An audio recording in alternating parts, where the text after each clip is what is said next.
¿Ustedes están viendo lo que estoy compartiendo? Sí, profe. Bien. Bueno, entonces, ustedes han tenido hace un ratito la clase de teoría, ¿verdad?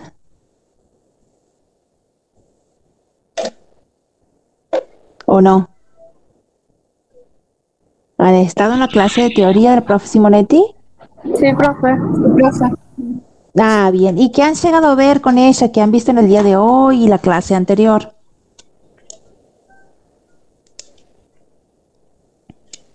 Hemos estado viendo área y volumen de un cilindro de revolución y hemos empezado a ver lo que vendría siendo de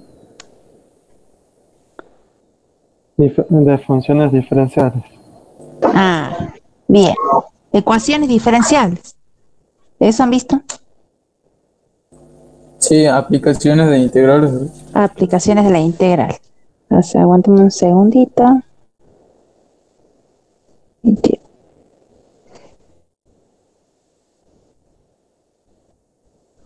Ahí está. Bueno, sé que ustedes la clase anterior han llegado a ver hasta el ejercicio número 12 de la guía. Ay, se están uniendo, así que me van a tener que aguantar hasta que termine de admitir a todos. Ahí está. Bueno, entonces, han llegado a ver hasta el ejercicio 12 de la guía y sé que han visto el primer ítem. Vamos a ir avanzando con los siguientes ejercicios. Vamos a ver algunos en la clase de hoy, ¿sí? O sea, vamos a terminar de ver lo que es área encerrado entre dos curvas. Vamos a ver algún ejercicio más. Después vamos a ir al ejercicio 13 que habla sobre las integrales impropias. Vamos a resolver varias.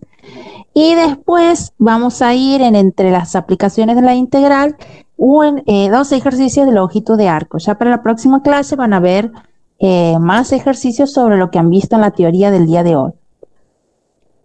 Entonces, bueno, voy a comenzar. Voy a agrandar un poquito para que se vea. En el ejercicio 12 ustedes tienen como enunciado calcular el área encerrada entre las curvas de ecuación dadas y representar gráficamente. Siempre lo que tienen que hacer es representar primero las gráficas de las funciones dadas, ¿sí? Eso es lo primero que tienen que hacer. Para eso, obviamente, ustedes tienen que hacer todo el análisis, ¿sí? Siempre les vamos a dar funciones sencillas para graficar cuando estemos calculando área entre dos curvas o el área debajo de una función.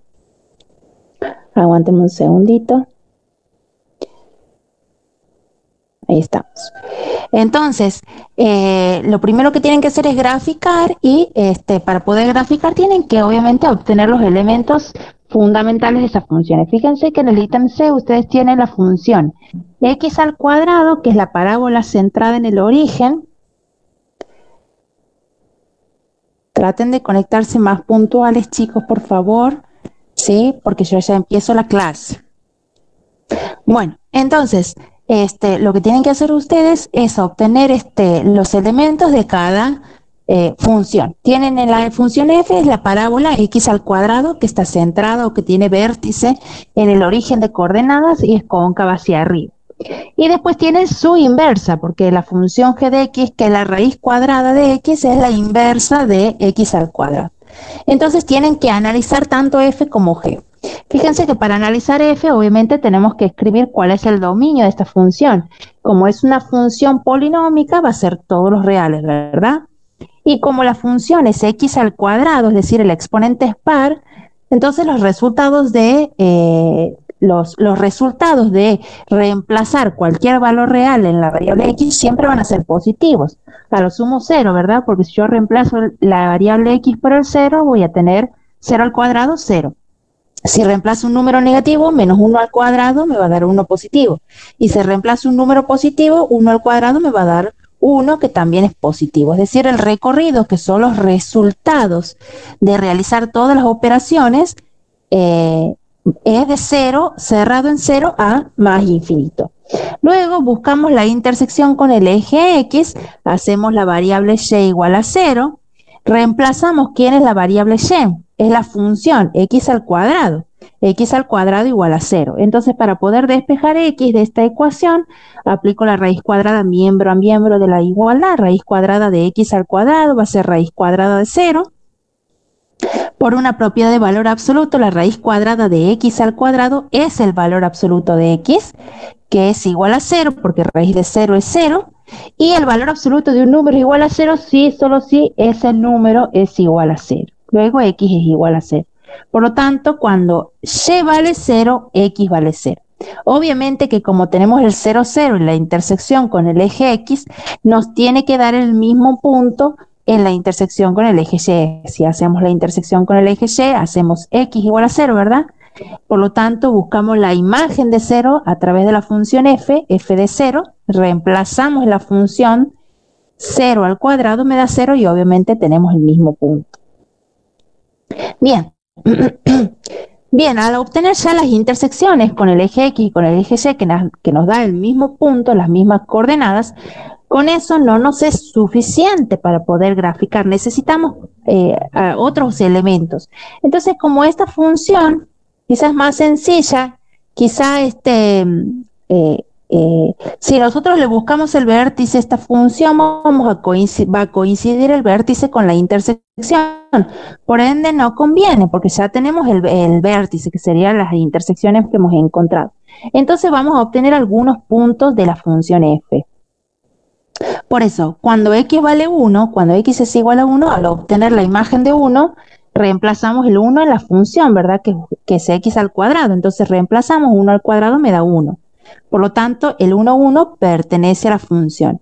Ahora, si x vale menos 1, la imagen de menos 1 al cuadrado me da 1. Por lo tanto, para cuando x vale menos 1, su imagen vale 1. Entonces tenemos el menos 1, 1 que también pertenece a la función. Entonces nosotros podemos decir que la imagen de 1 es igual a la imagen de menos 1. ¿Sí? Y esto es válido porque f es una función par. Ahí les digo que ustedes tienen que demostrar que la función es par, ¿sí? ¿Qué significa qué simetría tiene una función par? ¿Respecto de qué? La función, ¿respecto de qué?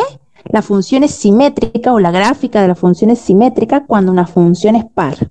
A ver si se acuerdan.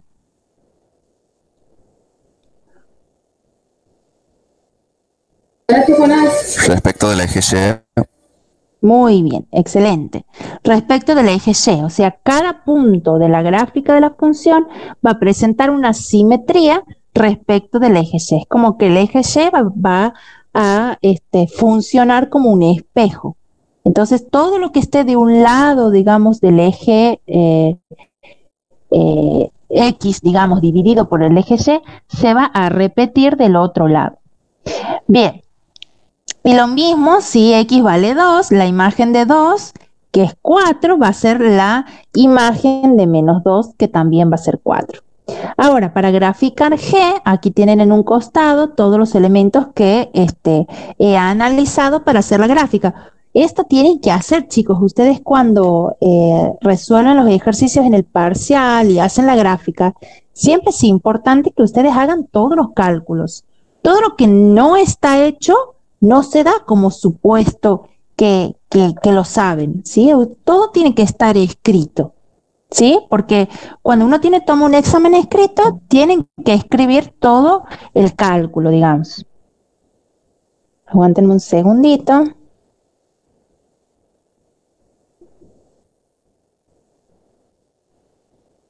Ahí estamos. Ahí estamos. Bien. Entonces, el dominio de la función g, como es una raíz cuadrada, recordemos que al ser raíz de índice par, el radicando siempre debe ser un número positivo y a lo sumo 0.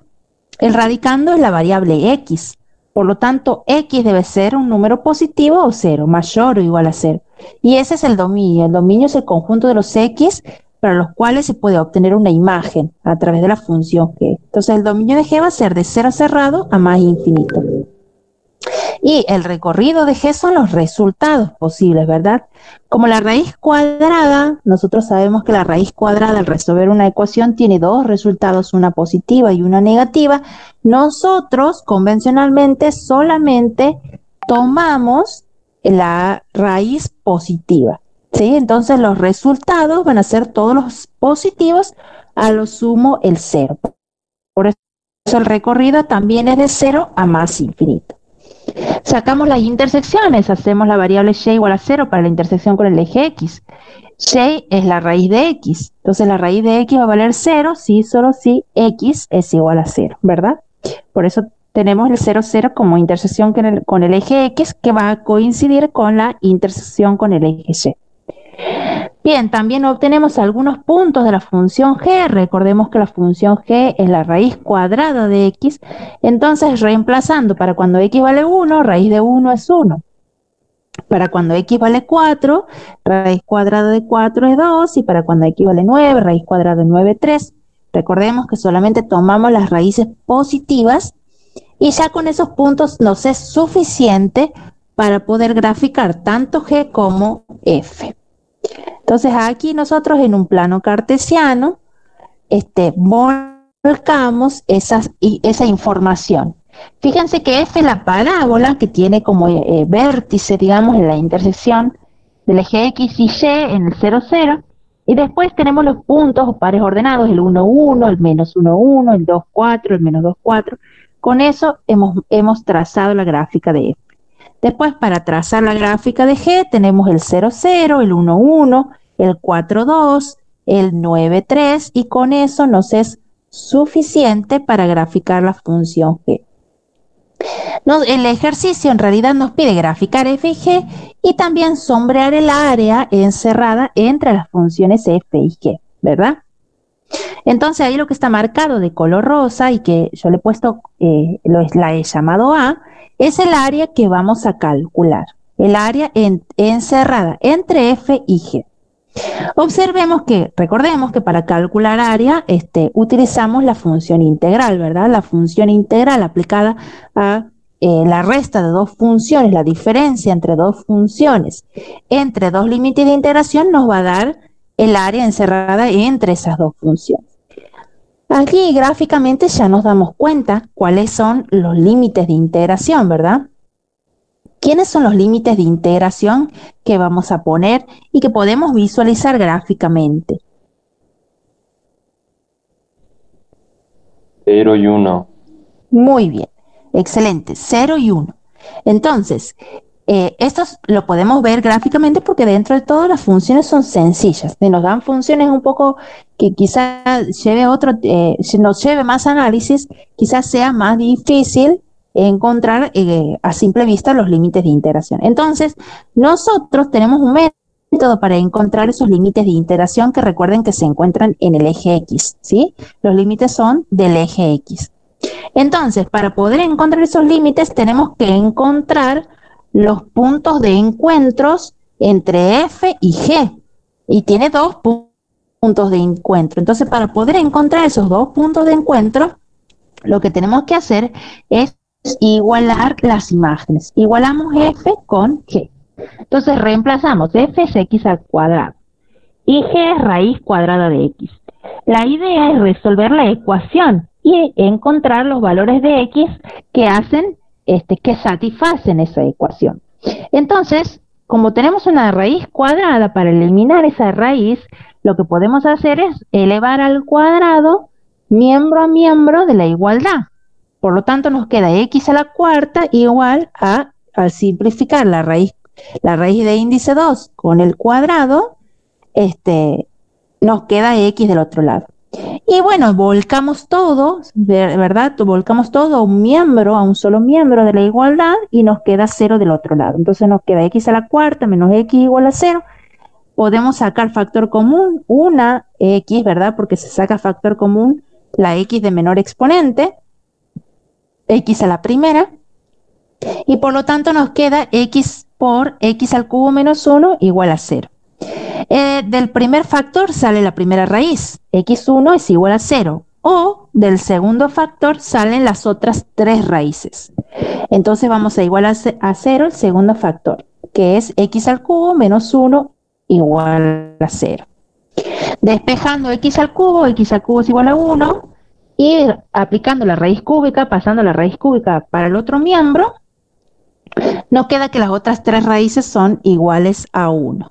Entonces, efectivamente, lo que hemos visto gráficamente se comprueba al realizar este método, que es el método más seguro y por el cual, utilizando este método, es lo que tienen que hacer para poder encontrar los límites de integración, el intervalo de integración. ¿Ven? Ustedes ahí dicen, los límites de integración son a igual a 0, b igual a 1. Luego, ahora sí podemos encontrar el área aplicando la fórmula de área encerrada entre dos curvas. El área encerrada entre dos curvas es la integral de a hasta b de la función f menos g o la función g menos f por diferencial de x. ¿Cómo sabemos cuál va a ser? Siempre la que ponemos, digamos, adelante es la función que tiene su gráfica, que es la que está por encima, digamos. Es la función que está por encima sobre la otra menos la que está por debajo. Es la que está por encima menos la que está por debajo. En este caso, la gráfica que se encuentra por encima es la función g. ¿Sí? Es la gráfica de la función g. Y la que se encuentra por debajo es la gráfica de la función f. Por lo tanto, vamos a poner a igual a la integral de a hasta b de la función g menos la función f por diferencial de x. Reemplazando, a vale 0, b vale 1. Ahí, bueno, me ha faltado poner, aquí, bueno, ustedes ahí tienen, yo después los voy a corregir. Tenemos la integral de 0 a 1 de x a la 1 medio, sería x a la 1 medio menos x al cuadrado, o bien raíz cuadrada de x menos x al cuadrado, todo diferencial de x. Sí, porque la función g es la raíz y la función f es x al cuadrado. Bien. Vamos a integrar esas dos funciones. Para poder integrar una raíz cuadrada, conviene que expresemos a esa raíz como potencia, ¿sí? De exponente fraccionario. Entonces vamos a tener que esto va a ser igual a la integral de 0 a 1 de x a la 1 medio menos x al cuadrado, todo diferencial de x. Integramos x a la 1 medio, es la integral de x a la 1 medio diferencial de x, es x a la 1 medio más 1 sobre 1 medio más 1, ¿verdad? Es decir, x a la 3 medios sobre 3 medios, menos, y la integral de x al cuadrado, recordemos que es x al cubo sobre 3. Todo eso debemos evaluarlo, ya que está encerrado entre corchetes, debemos evaluarlo entre 0 y 1, ¿sí? Entonces vamos a, antes de aplicar la regla de Barrow para evaluar esa primitiva en los límites de integración dados, lo que debemos hacer es acomodar la expresión, ¿sí? Esa primitiva que es en función de x, debemos acomodarla para saber realmente cuál es la función. Ese 3 medios que figura en el denominador lo pasamos al numerador como 2 tercios por, y x a la 3 medios, expresándolo como una raíz, es la raíz cuadrada de x al cubo. Es decir, x a la 3 medios sobre 3 medios es lo mismo que decir 2 tercios por la raíz cuadrada de x al cubo. Y a eso lo vamos a evaluar entre 0 y 1. Menos, ahora acomodando x al cubo sobre 3 es lo mismo que decir es lo mismo que decir 1 tercio por x al cubo. También lo vamos a evaluar entre 0 y 1. Entonces ahora simplemente aplicamos la regla de Barrow. Si reemplazamos, vamos a tener 2 tercios por la raíz cuadrada de 1 al cubo menos la raíz cuadrada de 0 al cubo, menos 1 tercio por 1 al cubo menos 0 al cubo. Y bueno, el primer paréntesis nos da 1, el segundo paréntesis también nos da 1, entonces vamos a tener 2 tercios menos 1 tercio, y 2 tercios menos 1 tercio es 1 tercio unidades cuadradas, ¿verdad? ¿Por qué? Porque estamos calculando área. Luego cerramos ahí, que yo lo he puesto arriba porque ya no me alcanzaba la hoja. El área es igual a 1 tercio unidades cuadradas. El área encerrada entre las funciones f y g es igual a 1 tercio unidades cuadradas. ¿Se ha entendido el ejercicio, chicos? Sí, profe. Sí, profe. Bien, ¿alguna duda?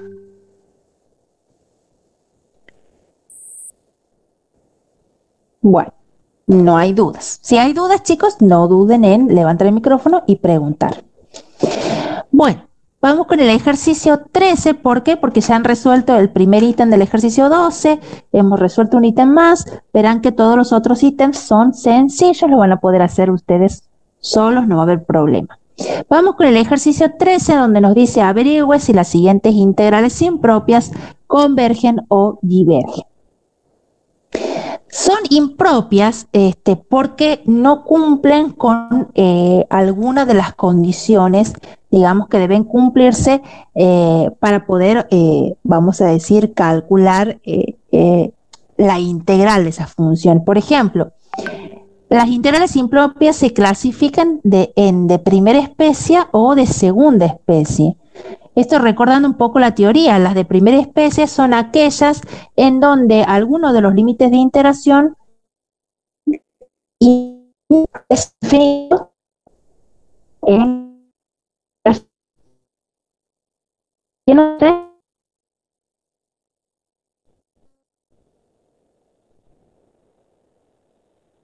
no.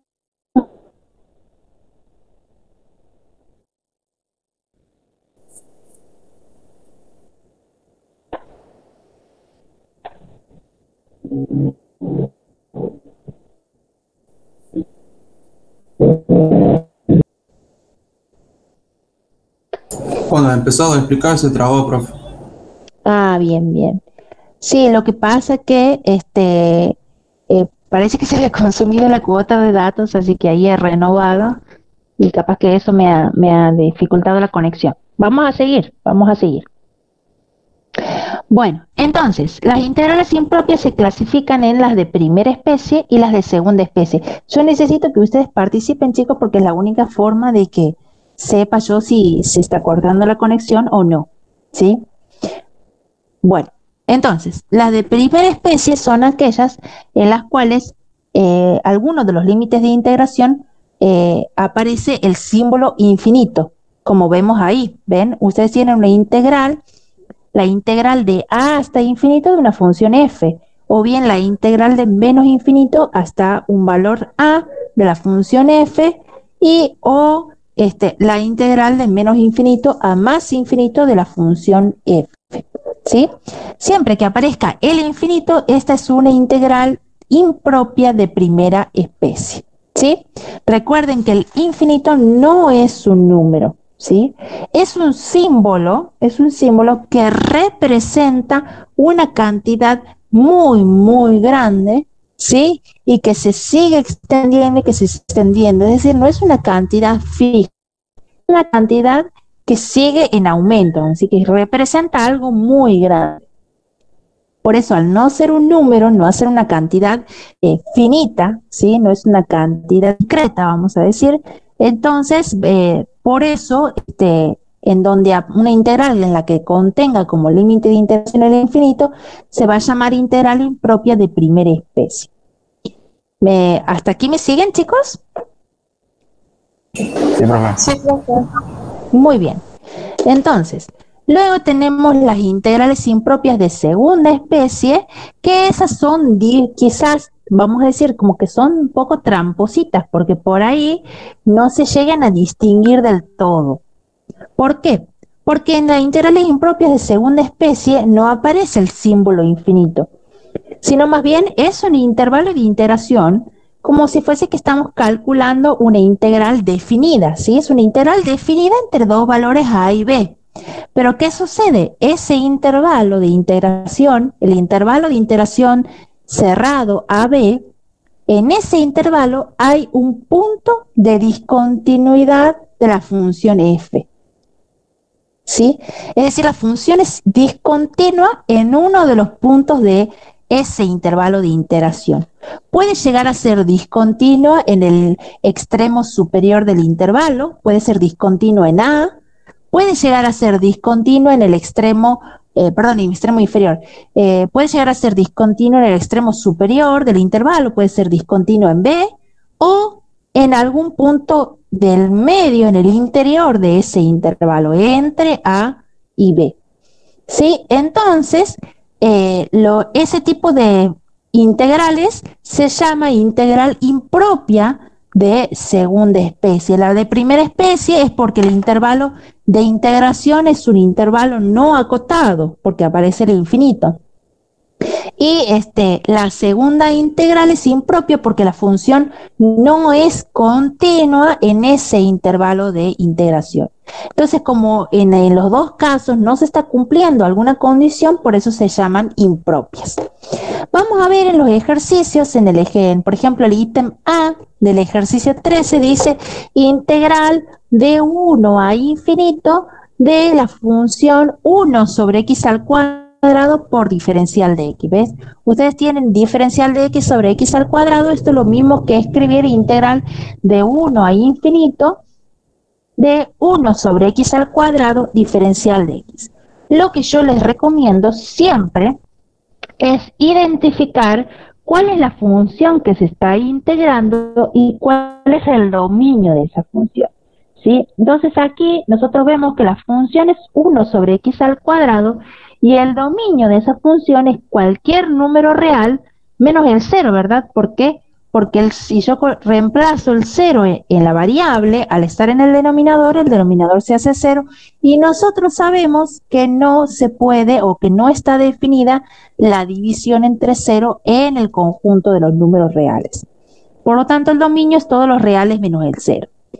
Fijémonos y observemos también que el intervalo de integración es desde 1, ¿sí? No contempla el 0, sino que es desde 1 a infinito. Si hubiese contemplado el 0, entonces ahí tendríamos, vamos a decir, una combinación de dos integrales impropias. ¿Por qué? Porque es impropia de primera especie, ya la podemos identificar porque el extremo superior del intervalo es el símbolo infinito. Y si llegara a contemplar el 0, esta integral, el intervalo de integración, entonces sería de segunda especie porque el 0 es un punto de discontinuidad de la función f. Como en este caso empieza en 1 la integral, no solamente es una integral impropia de primera especie. Eso tienen que escribir aquí, siempre al costado de la integral, identifican de qué tipo es esa integral y bueno, dicen, bueno, esta es una integral impropia de primera especie, como vemos ahí abajo, ¿ven? La integral de 1 a infinito de 1 sobre x al cuadrado diferencial de x es una integral impropia de primera especie. Bueno, entonces, ¿qué es lo que vamos a hacer ahora? Como nosotros no sabemos cómo calcular, vamos a decir, la integral, una integral definida entre 1 e infinito, lo que vamos a hacer es tomar un número que le llamamos z, quizá en la teoría lo hayan llamado con otro nombre, quizás hayan tomado un número t o un número m, un número r, cualquier número. Yo he tomado un número z que se encuentre entre 1 e infinito, ¿sí?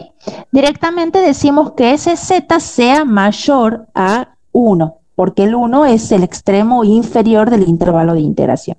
Entonces yo digo, tomo z de mayor a 1 y voy a calcular la integral desde 1 hasta z, ¿sí? Hasta ese numerito z. Sí, eso es lo que pongo ahí. Tomamos un número que esté a la derecha de 1 y vamos a calcular la integral desde 1 hasta z de esa función, 1 sobre x al cuadrado diferencial de x. ¿Sí? Bueno, entonces calculamos esa integral. Para poder calcular esa integral de la función 1 sobre x al cuadrado diferencial de x, escribimos a esa función de forma conveniente como una potencia de exponente negativo. Entonces, porque yo sé por tabla de integrales, sé integrar funciones, digamos, potenciales, ¿sí? Funciones potenciales. Entonces, vamos a expresar como un exponente negativo. Tenemos que 1 sobre x al cuadrado se puede expresar como x a la menos 2. Entonces, tenemos la integral de 1 hasta z de x a la menos 2 diferencial de x. integramos esa función, ¿verdad? Al exponente le sumamos 1 y lo dividimos entre ese mismo número. Entonces voy a tener que el resultado va a ser x a la menos 1 sobre menos 1 entre 1 y z, ¿verdad? Antes de aplicar la regla de Barrow para poder encontrar el valor exacto, vamos a decir, de esta integral, hay que acomodar, ¿sí? Porque tenemos x a la menos 1 sobre menos 1. Nosotros sabemos que en una fracción el denominador no puede ser negativo. Por ende, el menos lo ponemos o en el numerador o a la altura de la raya fraccionaria. Y como el exponente de la variable x es negativo, esto me indica que debemos invertir la fracción. Por lo tanto, acomodando, tenemos que esto es menos 1 sobre x entre 1 y z. Ahora sí podemos aplicar la regla de Barrow, ¿sí? Y evaluamos entre estos dos límites de integración. ¿Sí? Entonces, ¿qué vamos a hacer? Tenemos menos 1 sobre x entre 1 y z. Recordemos que para aplicar la regla de Barrow se reemplaza primero el límite superior menos y luego se reemplaza el límite inferior de esos límites de integración. Entonces vamos a tener menos 1 sobre z menos 1 sobre 1. 1 sobre 1 es 1. Y el menos con el menos se me hace más. Entonces voy a tener directamente como resultado de esa integral menos 1 sobre z más 1. Hasta ahí me han entendido lo que yo he resuelto. O sea, nosotros en vez de resolver la integral desde 1 hasta infinito, hemos tomado un número entre esos dos límites de integración, vamos a decir, y hemos evaluado la integral entre 1 y z, siendo ese el número, vamos a decir, que hemos tomado. ¿Se entiende hasta aquí, chicos? Sí, profe. Bien. Lo segundo que tenemos que hacer, el segundo paso, es ver, aquí dice evaluamos. En realidad nosotros debemos saber, vamos a decir, vamos a evaluar y vamos a ver si existe el límite, ¿sí? De cuando z tiende a más infinito, ¿sí? Porque recuerden que la integral es desde 1 hasta más infinito. Entonces, el número z o la variable z ahora se convierte en una variable. Vamos a evaluar si existe el límite de cuando z tiende a más infinito de esa función que nosotros ahora hemos encontrado en términos de la variable z, menos 1 sobre z más 1. Entonces hacemos tender el límite cuando z tiende a más infinito de esa función, menos 1 sobre z más 1. Bueno, entonces como z tiende a infinito, menos 1 sobre algo muy grande, sabemos que tiende a 0. Y bueno, 0 más 1 va a ser igual a 1.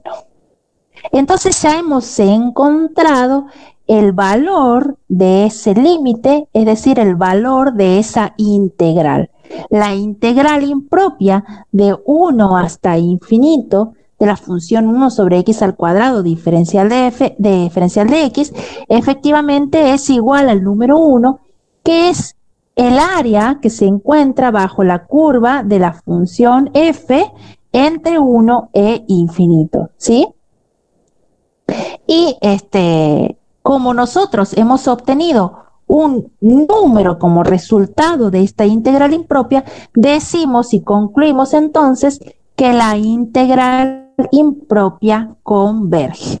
Siempre que el resultado de la integral impropia sea un valor numérico, puede ser número 1, puede ser el número 0, puede ser el número 3. Siempre que sea un número, entonces decimos que la integral impropia converge. Si el resultado del límite, ¿sí? El resultado final de esa integral impropia es el símbolo infinito, entonces diremos que la integral impropia diverge. ¿Se ha entendido hasta aquí, chicos? Sí, profe. Bien, sigamos. Vamos con otro ítem, ¿sí? El ítem B es la integral impropia desde menos infinito hasta menos 1. Sí, ahora el intervalo de integración también contiene el infinito, pero es desde menos infinito hasta menos 1. Entonces ya como vemos el símbolo infinito ahí, entonces ya sabemos que es una integral impropia de primera especie. Hay que corroborar que la función por lo menos esté definida en hasta el límite, vamos a decir, superior de integración. Hay que encontrar el dominio de esta función. La función es la función 1 sobre 2x menos 1.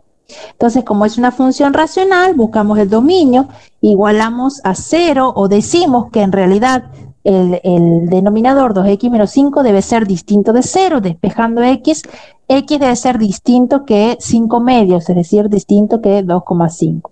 Entonces, está bien el límite superior hasta el límite superior del intervalo de integración, está contemplados los números que se encuentran entre esos dos valores, vamos a decir. Bueno, entonces, efectivamente, la integral de menos infinito hasta menos 1 de diferencial de x sobre 2x menos 5 es una integral impropia de primera especie, ¿sí? Entonces, también tenemos que tomar un número que también lo vamos a llamar z, que se encuentre entre esos dos,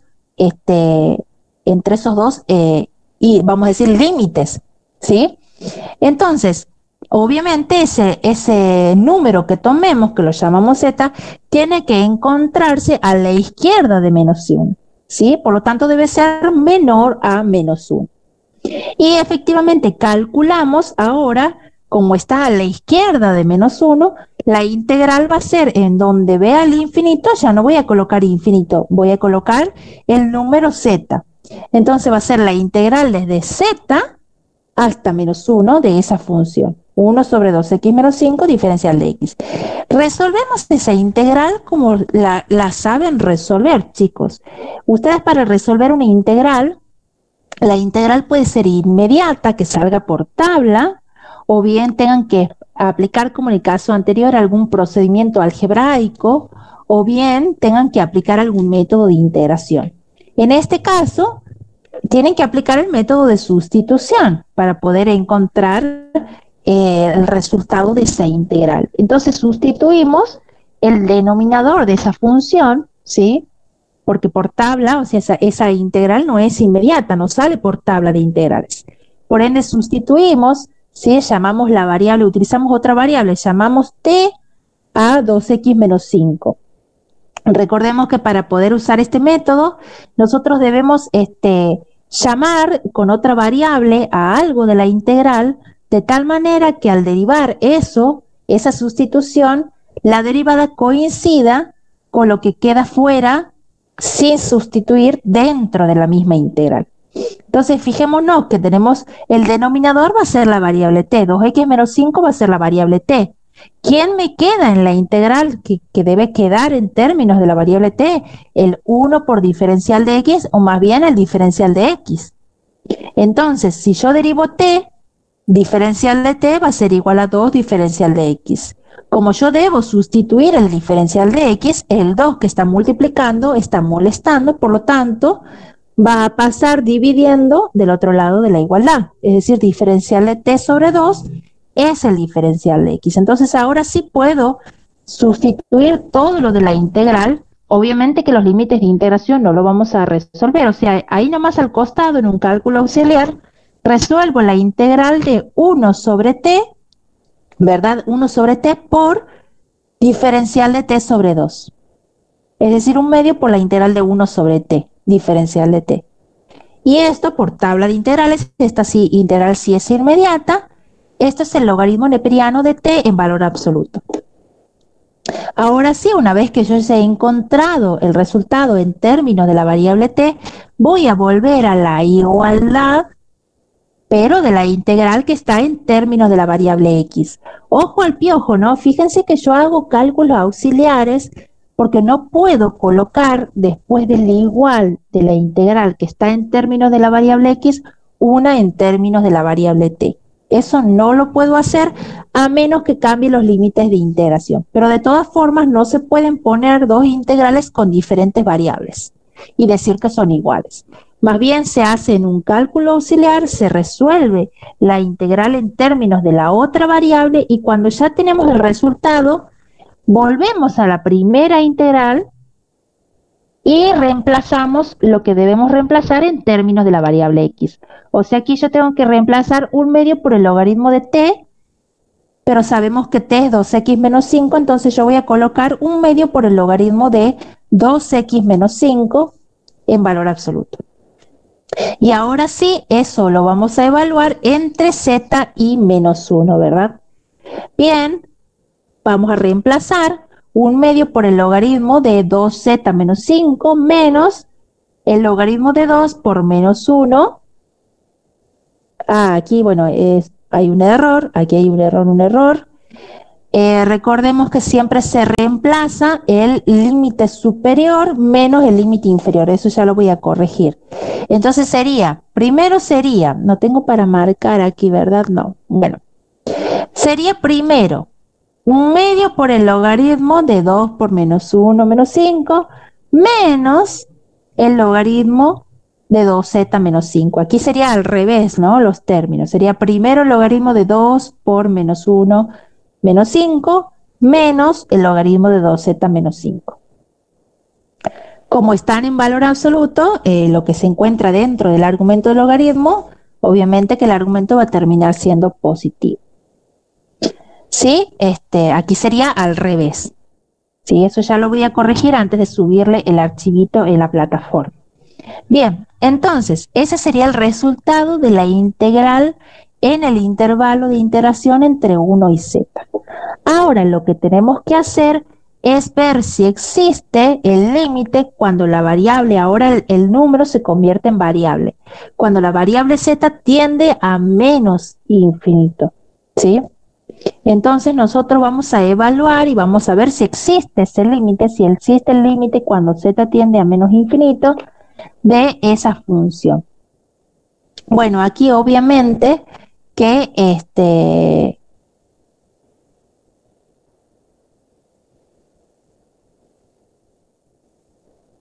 aquí va a cambiar el resultado, ¿sí? Aquí va a cambiar el resultado. Encima no sé cómo hacerles un cuadrito de texto. Comentarios de Google. ¿Se puede poner comentarios? A ver, no, bueno, no sé. Aquí cambiaría el resultado, ¿sí? Porque no sería lo que estamos haciendo aquí, ya que ha cambiado el orden de los factores. Bueno, vamos a dejarlo ahí por el momento para no hacernos un lío, ¿sí? Lo que sigue, lo que tenemos que hacer, ¿sí? Una vez que reemplacemos la variable z, una vez que hemos obtenido esta expresión, que es el resultado de la integral definida entre z y menos 1, lo que debemos hacer es evaluar si existe el límite cuando z tiende a menos infinito de ese resultado. Si existe el límite. Si nos da un número, decimos que la integral impropia converge. Y si nos da el símbolo infinito, ya sea más o menos infinito, decimos que la integral impropia diverge. Yo les voy a subir el ejercicio resuelto correctamente, sin errores, en la plataforma. ¿Se ha entendido hasta aquí, chicos? Sí, profe. Bien. Muy bien. Hasta ahora hemos resuelto dos ejemplos, dos ejercicios de integral impropia de primera especie. Vamos a resolver ahora uno de segunda especie. Los de segunda especie son un poco tramposos porque parecen muy sencillas las integrales, demasiado sencillas, entonces hay que ver bien y analizar bien la función. Observemos que tenemos una integral en donde no aparece el infinito. Entonces, como no aparece el infinito, decimos que es una integral, no es una integral impropia de primera especie. Analicemos que la función